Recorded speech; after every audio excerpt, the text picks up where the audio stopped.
వీడిని బతిమాలుతున్నావా? వీడి చావు చూడని నేను ఉంటే ఎంత పోతే ఎంత.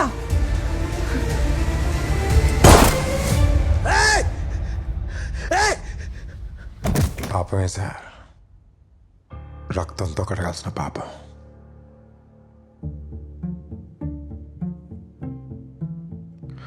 నేను ఇక్కడికి వచ్చింది మిమ్మల్ని చంపడానికి మాత్రమే కాదు సార్, ముందు ఈ వీడిని చంపడానికి.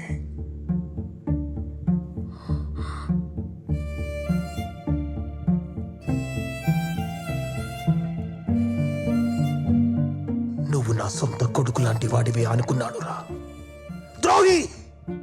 సొంత కొడుకు లాగే కదా సార్ అనుకున్నారు?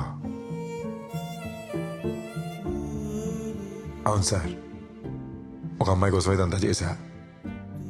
అమ్మాయి కోసం కాకపోతే ఎందుకు సార్ ఒక మనిషి బతకాలి? ఎందుకు 20 ఏళ్ళు కాసుకుని ఎదురు చూసుకుంటూ ఇవాళ మిమ్మల్ని చంపడానికి మీ ముందుకొచ్చి నిలబడాలి? అమ్మాయి కోసమే సార్, కానీ మీరు అనుకునే అమ్మాయి కాదు, మీరు మోసం చేసిన అమ్మాయి.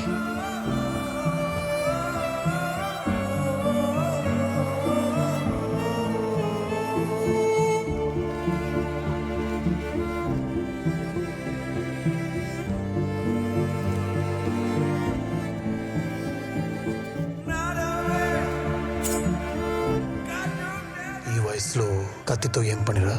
మా నాన్నను చంపడానికి